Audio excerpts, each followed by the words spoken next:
Esqueci de pegar um livro para indicar, mas com certeza no meio da palavra eu vou indicar algum. Então não se preocupe com isso. Meu pai pediu para salientar uma situação. Nós havíamos comentado que o pastor Joaquim não estaria mais com a gente, mas eu creio que Deus deu algo muito especial para ele, porque ele está insistindo. Então ele vai estar com a gente na conferência em chamas, e eu estou na expectativa daquilo que ele vai derramar. Como o Cezito falou pela manhã, e ele falou mais ou menos agora, não tem a ver com os palestrantes em si, não tem a ver com o evento em si, mas tem a ver com aquilo que Deus já está preparando no coração de cada um que vai estar aqui. Então já prepara o seu coração para aquilo que o Senhor vai derramar. Eu creio que a palavra de hoje tem muito a ver com isso, de certa forma. É interessante porque essa palavra Deus me deu ontem à noite. Eu tinha feito outra palavra, mas Deus me deu essa direção e, sem dúvida, vai ter a ver com aquilo que você precisa. Então, abra o seu coração para aquilo que o Senhor vai falar. Nós estamos, então, no ringue e hoje estaremos falando sobre bênção ou maldição. E em Deuteronômio 11, de 26 a 28, tem um texto muito interessante que é uma palavra para o povo hebreu quando eles estavam a ponto de entrar na terra prometida, e ele fala, então, prestem atenção. Hoje estou pondo diante de vocês a bênção e a maldição. Vocês terão bênção se obedecerem aos mandamentos do Senhor, o seu Deus, que hoje estou lhe dando, mas terão maldição se desobedecerem aos mandamentos do Senhor, o seu Deus, e se afastarem do caminho que hoje lhes ordeno, para seguir deuses desconhecidos. E uma das coisas que esse texto deixa muito claro é que viver a bênção de Deus, ela passa por uma escolha e um posicionamento. Não basta simplesmente você escolher ser abençoado. Você precisa caminhar em direção a isso. Porque muitos de nós escolhem ser abençoado, quem nunca? Essa parte é boa. Mas a gente se esquece que precisa de um posicionamento de vida, precisa mudar a forma como eu conduzo as coisas. Isso é uma escolha. E eu queria mergulhar com você, na verdade, no texto que está em Lucas, que eu creio que é uma nova forma de Jesus falar a mesma coisa que foi falado em Deuteronômio. Então, abre aí a sua Bíblia em Lucas 8, de 11 a 15. Você vai achar até interessante. Eu não vou ler direto, seguido, eu vou ler pausado, mas fique aberto porque a gente vai mergulhar nesse texto essa tarde. No início do capítulo 8, Jesus ele começa a falar sobre a parábola do semeador. Quantos de nós não conhecem essa parábola? E a partir aqui do versículo 11, ele começa a explicar a parábola do semeador. E essa semana eu estava lendo no plano de leitura, que, aliás, se você não está lendo, eu te convido a ler. Vocês já me ouviram convidando ali no multimídia, eu vou convidar pessoalmente. Tem sido um tempo muito especial. E eu estava lendo essa parábola e Deus começou a chamar minha atenção para ela. E eu, geralmente, quando são textos que Deus me chama a atenção, eu reservo e eu fico meditando neles. E esse foi um texto que essa semana Deus falou muito comigo. E a explicação de Jesus para a parábola, que é uma explicação que ele dava apenas para os seus discípulos, ele começa falando que o significado da parábola é que a semente é a palavra de Deus. É interessante porque em Deuteronômio ele fala que nós escolheríamos por bênção ou maldição se nós seguíssemos os seus mandamentos, que nada mais é do que a palavra de Deus. E aqui Jesus está falando que a semente que seria plantada pelo semeador é a palavra de Deus. Mas é interessante, e o título que eu dei para a mensagem de hoje é Sendo o Solo Certo. É interessante que a partir dali Jesus ele começa a falar sobre alguns tipos de solos. Mas a coisa mais interessante é que ele não fala sobre o solo em si, mas ele fala sobre o local onde está o solo. Ele não fala sobre aquele solo é adubado ou não é adubado, foi preparado ou não foi preparado. Ele está falando sobre aonde aquele solo se encontra. Se a semente é a palavra de Deus e ela é plantada em um solo, esse solo somos nós. E é aí que eu queria entrar com você. hoje. O primeiro lugar que ele fala que o solo se encontra é à beira do caminho. Está ali no versículo 12, ele fala: as que caíram à beira do caminho são os que ouvem, e então vem o diabo e tira a palavra do seu coração para que não creiam e não sejam salvos. O primeiro lugar que muitos de nós se encontram é à beira do caminho, onde a palavra ela é lançada sobre nós, mas ela se perde porque vem o maligno e retira. Uma das frases que a minha mãe sempre fala, que eu acho muito engraçado, e depois que ela falou isso a primeira vez, eu comecei a prestar atenção nisso. Ela fala que geralmente um crente que começa a ir para trás nas fileiras tem alguma coisa errada. E é interessante porque geralmente quando nós começamos a ir mais para trás, nós estamos nos escondendo. Nós estamos indo para a beira do caminho. E na beira do caminho, dificilmente a palavra vai ganhar raiz. E com isso eu não estou julgando você que está sentado no final aí não, tá, gente? Se a carapuça serviu, daí não é comigo. Mas sabe, quantos de nós estão à beira do caminho? A gente vai no GP, mas não se compromete. Estamos na beira do caminho. A gente quer até ser discipulado, mas discipular não é comigo. À beira do caminho. Nós queremos ouvir a palavra de Deus, mas eu não me comprometo com um plano de leitura porque eu sei que eu não vou dar conta. Então eu assisto de vez em quando a devocional com os pastores, porque daí já tem um pouquinho de palavra. À beira do caminho. À beira do caminho fala sobre pessoas que não se comprometem de verdade. Que estão meio corpo dentro, meio corpo fora. Estão na margem das coisas. Vem na igreja, mas nunca conversou com ninguém da igreja. Está há quase 3 anos aqui, mas ninguém te conhece. Porque eu quero estar, mas nem tanto assim, né? Eu acho engraçado porque a maioria das pessoas que vêm para Siloé, elas vêm pensando que é uma igreja grande e aqui elas podem passar despercebidas. No GS dessa semana, algumas pessoas compartilharam sobre isso. Que quando vieram para Siloé, a expectativa delas é que é uma igreja grande, então já está bem estruturada, não vai precisar de mim. E eu vou poder ficar à beira do caminho. Parece que é um anseio de todo crente velho. Ficar à beira do caminho. Ficar só assistindo de camarote as coisas que estão acontecendo. O problema de ficar à beira do caminho é que a palavra não vai criar raízes. O maligno vai vir e vai tirar. Tem um texto em João 17, 14 a 17, que é uma oração de Jesus.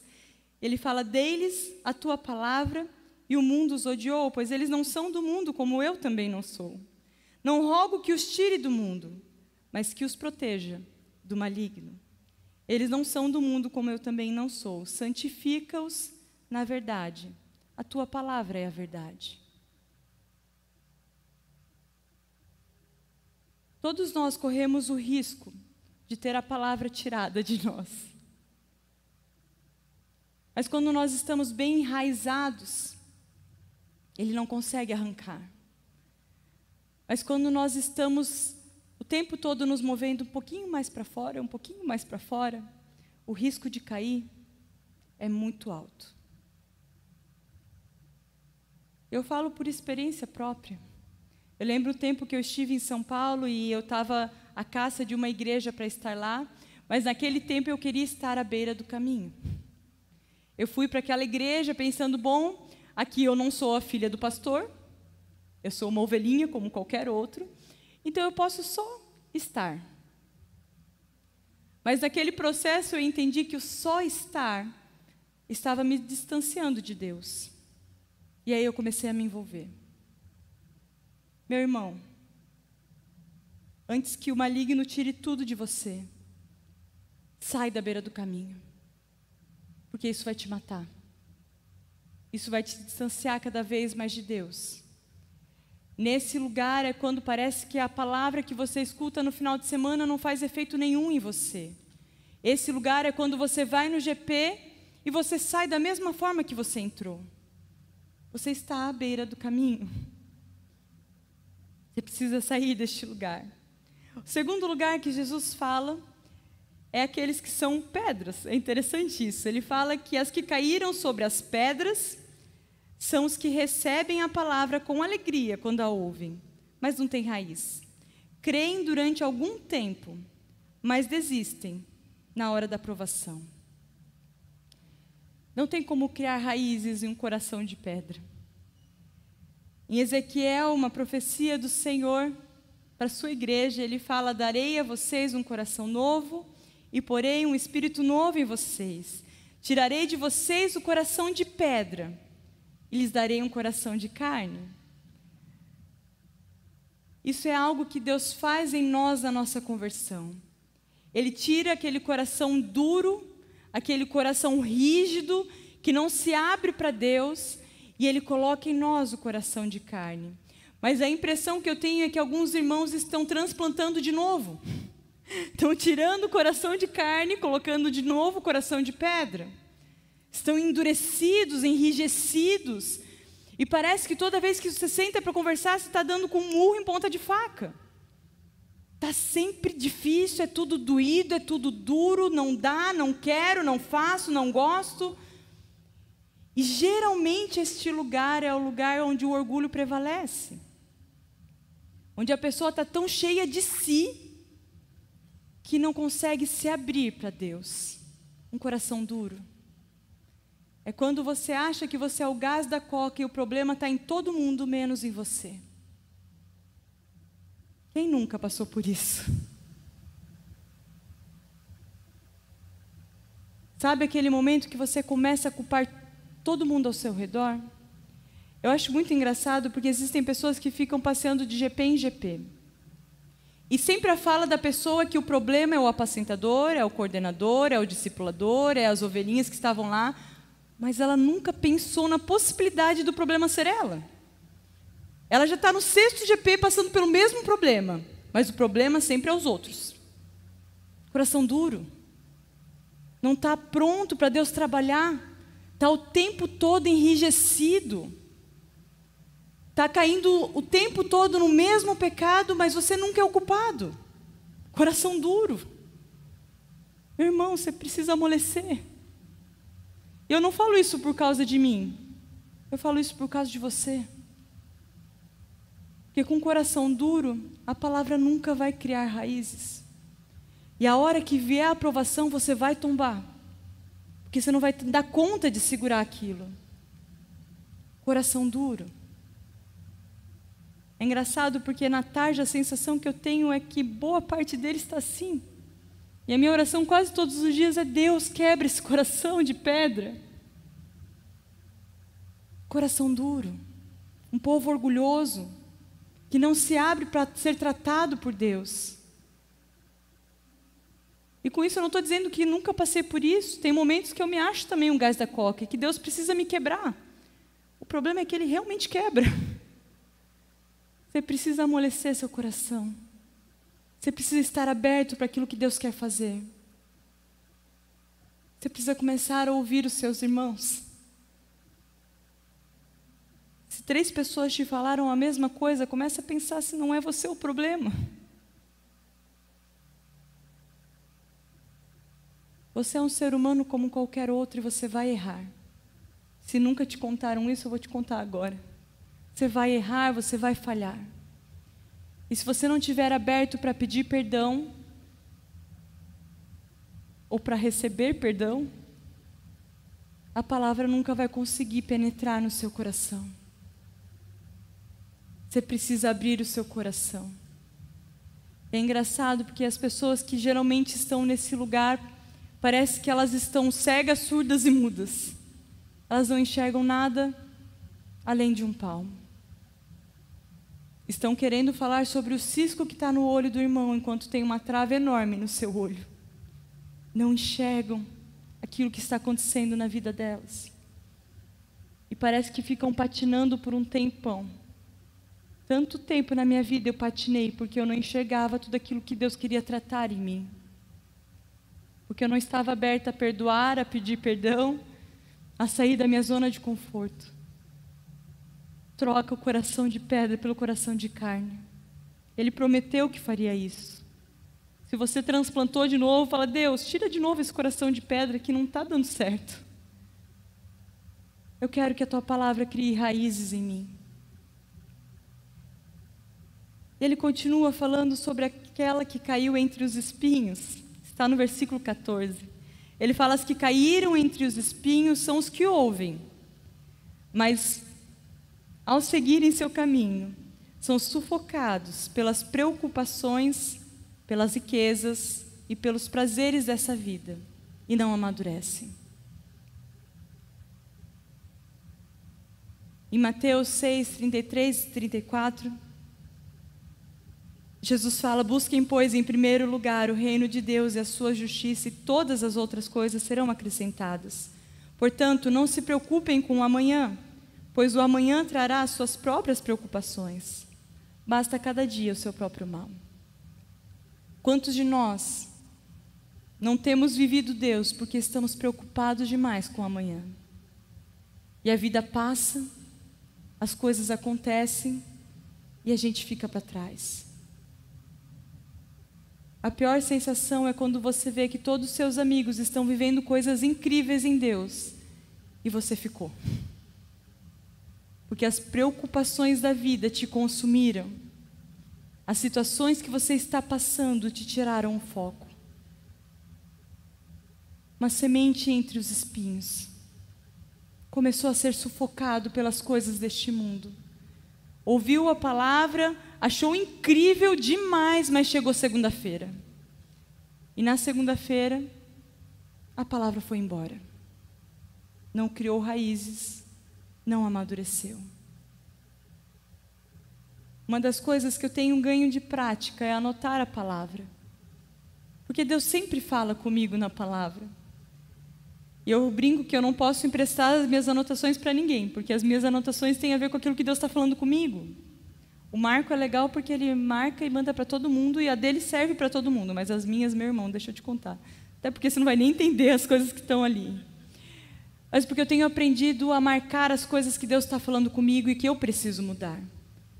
Para que quando chegar segunda-feira eu mude.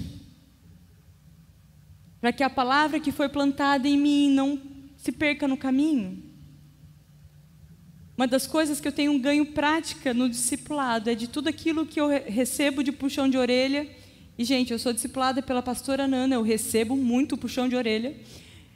Eu tenho tentado colocar em prática para que eu seja mudada, moldada, transformada por quem Ele é. Mas você precisa parar de deixar as preocupações te desviarem do foco. Tem gente que quando sai por aquela porta, as preocupações já tomaram conta. E a palavra não ganhou forma.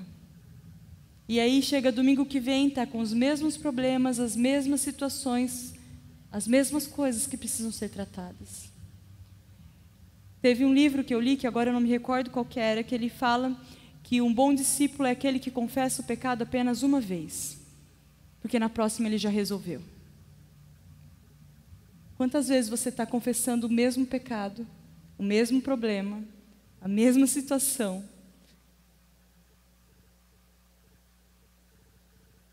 Foi encoberto pelos problemas dessa vida. Não deixou a palavra ganhar forma em você. Não deixou ela criar raízes, não deixou ela ganhar forma.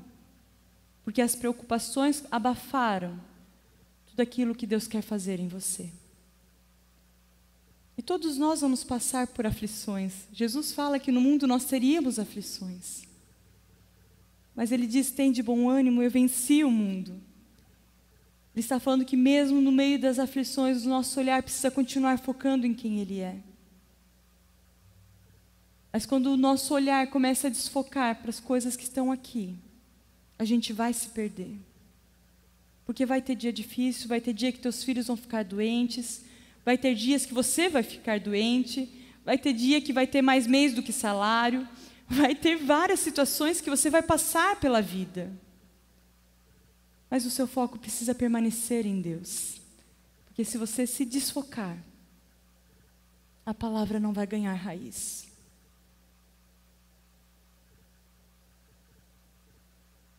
Mas ele fala então da boa terra.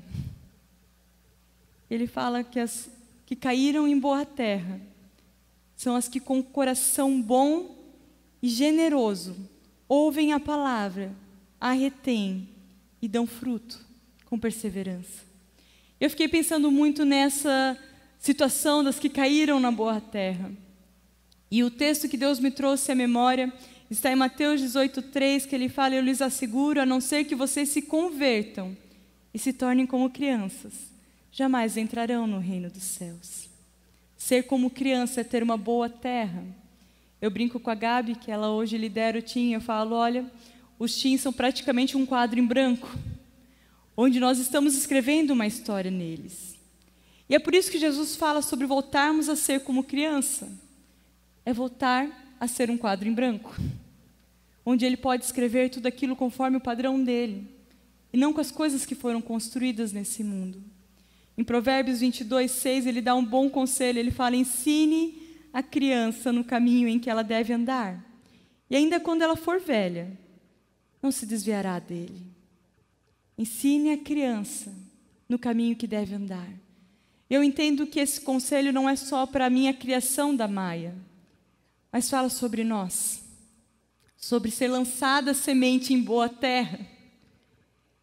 Se nós estivermos com o nosso coração aberto, com o nosso coração sendo a boa terra, mesmo que os anos passem, mesmo que as situações aconteçam, nós jamais vamos nos desviar desse caminho.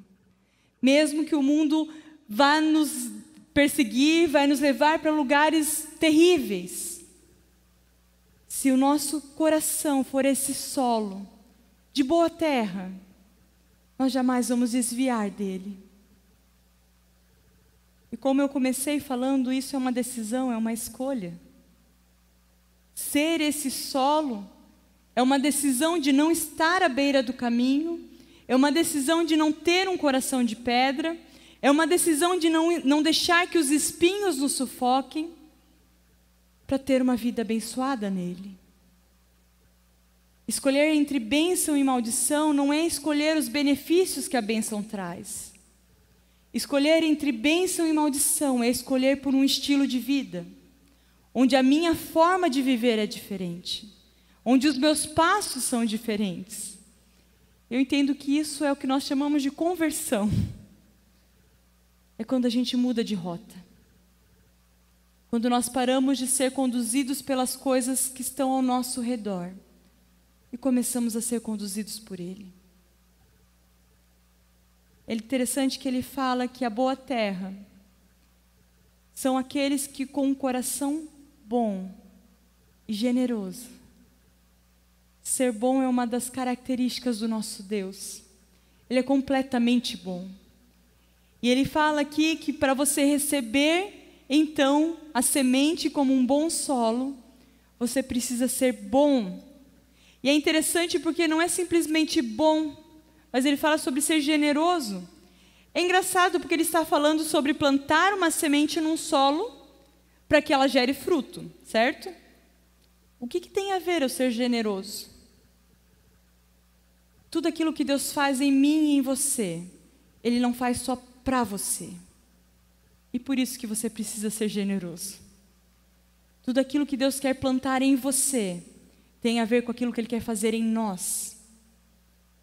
E o maior problema nosso é que muitas vezes nós até somos bons, mas não somos generosos. Nós viemos para um culto e achamos que tudo que está acontecendo aqui tem a ver comigo.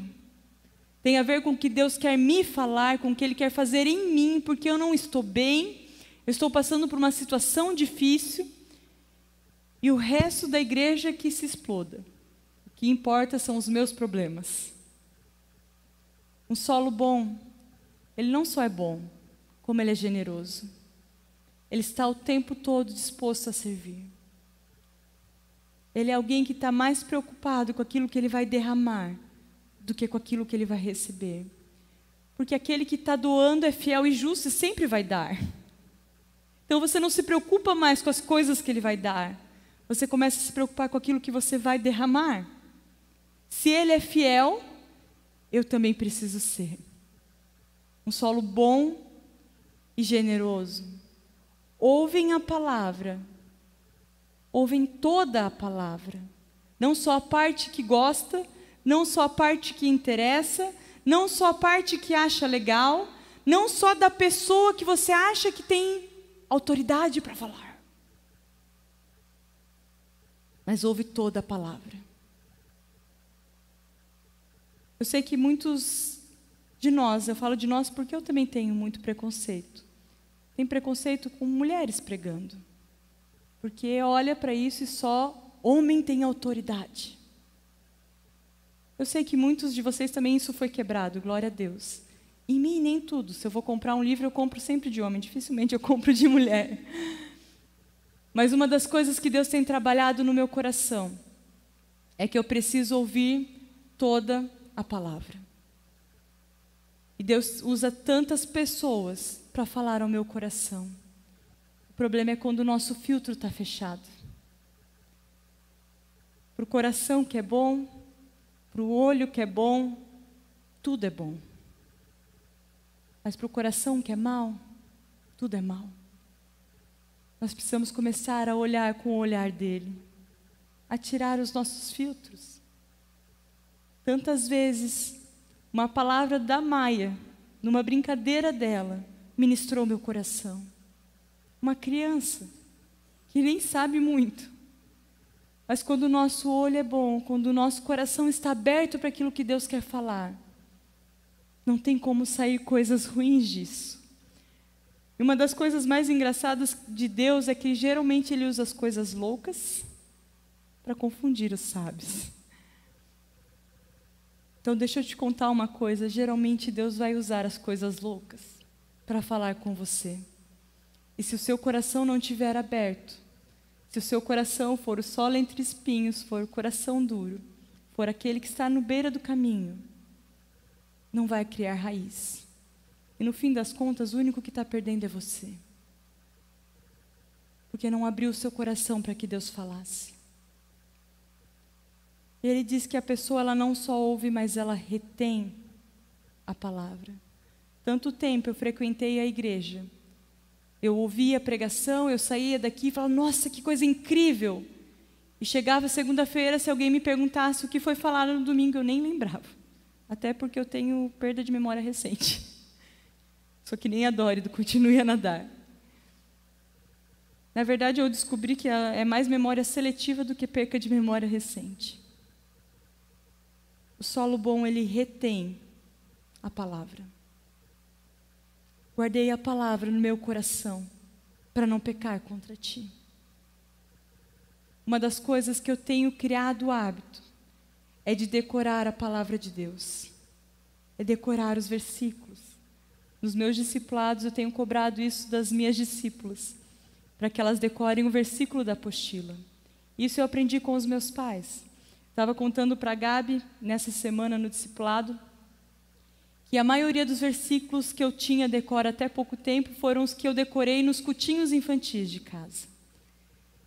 E é engraçado porque eu estava falando sobre um texto no discipulado, que até hoje eu me lembro do desenho que eu fiz sobre aquele texto, que foi uma das formas que o meu pai usou para que a gente gravasse.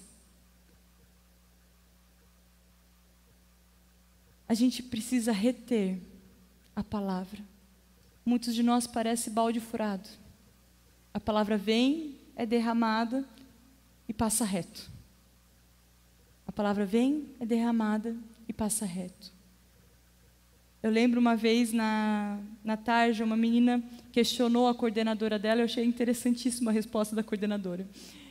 Ela questionou a coordenadora e falou assim, meu Deus, mas parece que a gente está ouvindo sempre a mesma coisa. Daí a coordenadora olhou para ela, pois é, e ainda não mudou. Balde furado. A palavra vem, é derramada e passa reto. Meu irmão, você precisa começar a reter a palavra. Ela precisa começar a te transformar, te tornar mais parecido com Ele. Isso é ser um solo bom.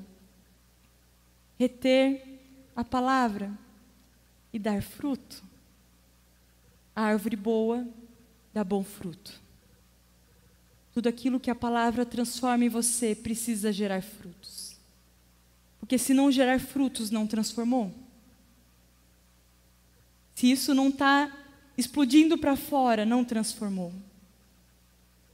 Se você se arrependeu e ainda não deu fruto de arrependimento, não houve arrependimento. Se você foi confrontado por Deus de alguma situação na sua vida que você está andando errado e você ainda não mudou a rota, não teve fruto. Quando nós ouvimos a palavra, retemos a palavra, isso precisa necessariamente transbordar em frutos. Isso precisa mudar quem eu sou. Uma das coisas que eu tenho mais orgulho de falar é que eu não sou a mesma pessoa que eu era o ano passado. Porque Deus me mudou completamente. Você pode falar isso de você? Eu não sou a mesma pessoa da semana passada. Porque Deus me mudou pra caramba essa semana. Você pode falar isso sobre você? Os teus frutos vão ser prova de que você foi transformado.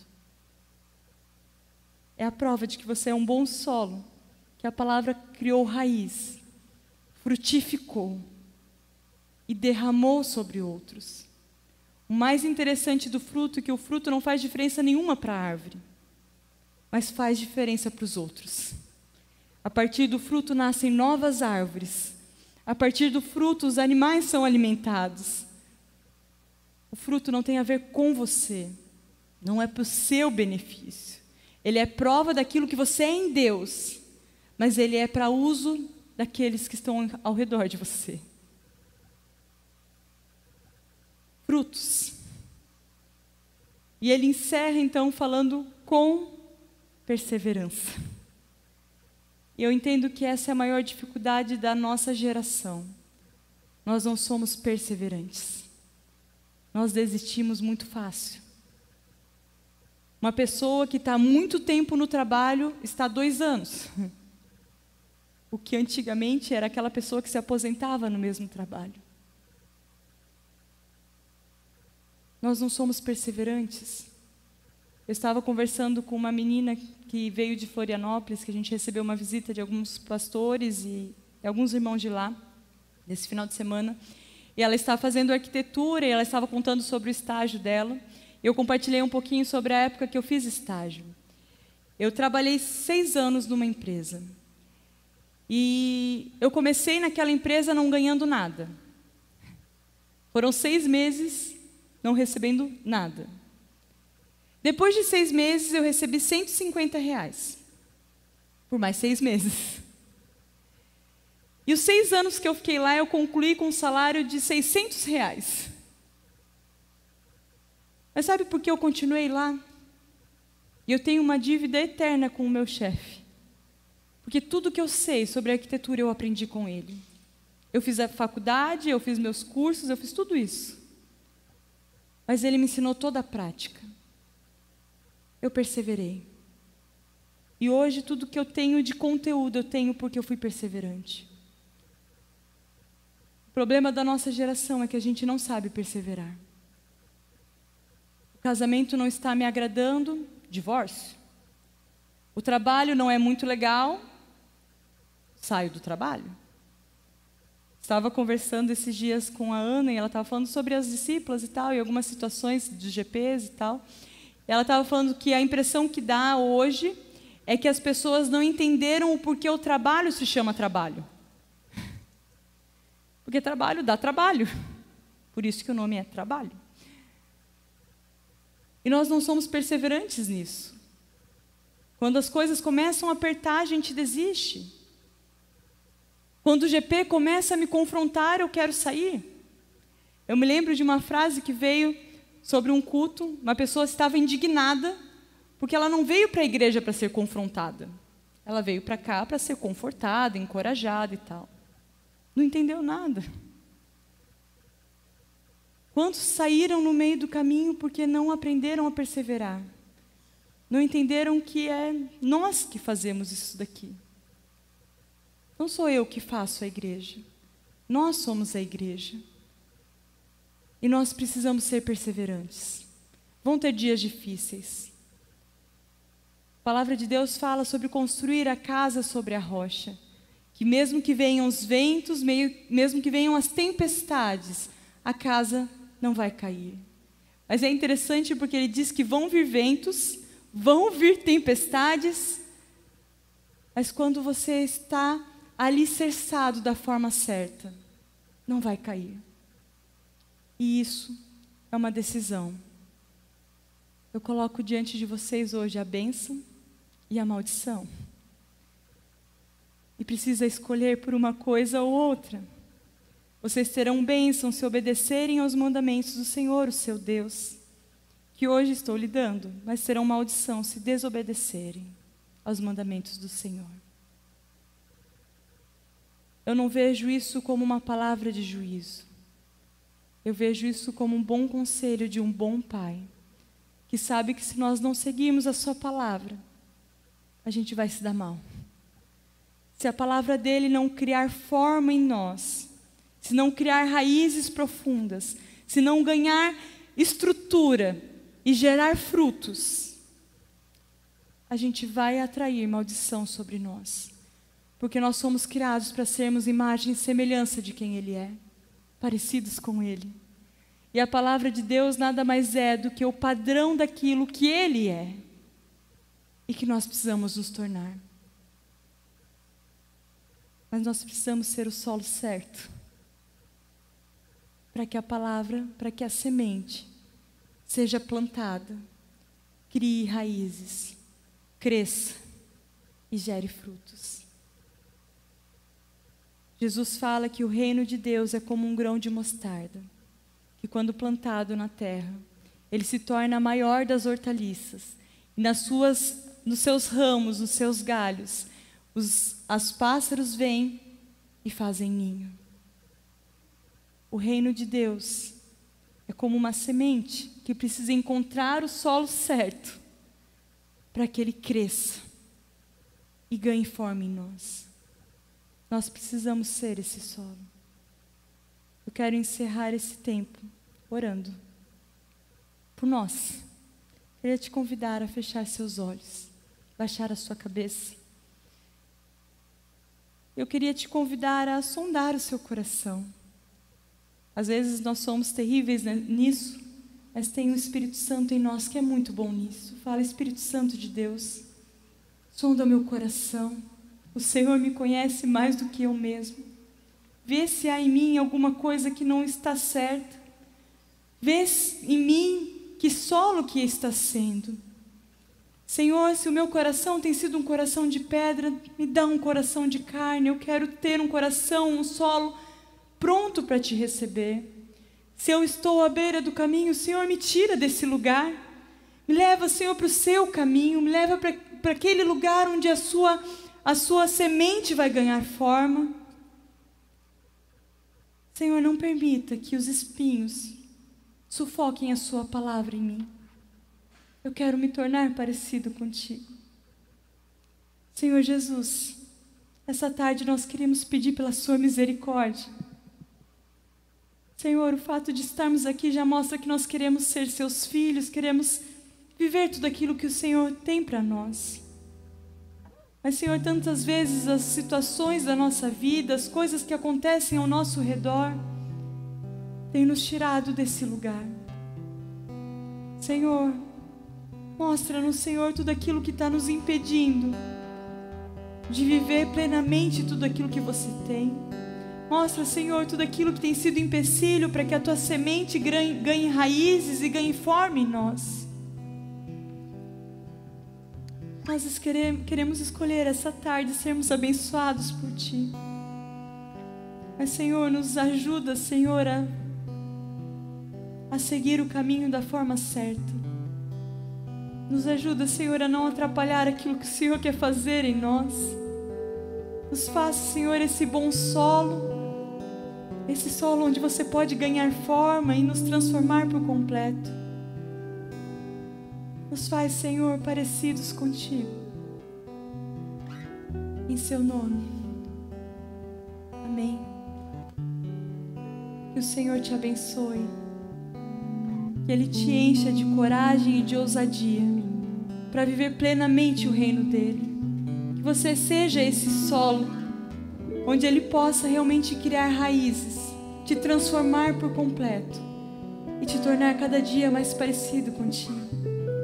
Que a sua semana seja abençoada por Ele, seja cheia da presença dEle. Que você seja alguém que seja expressão do reino dEle por onde você for.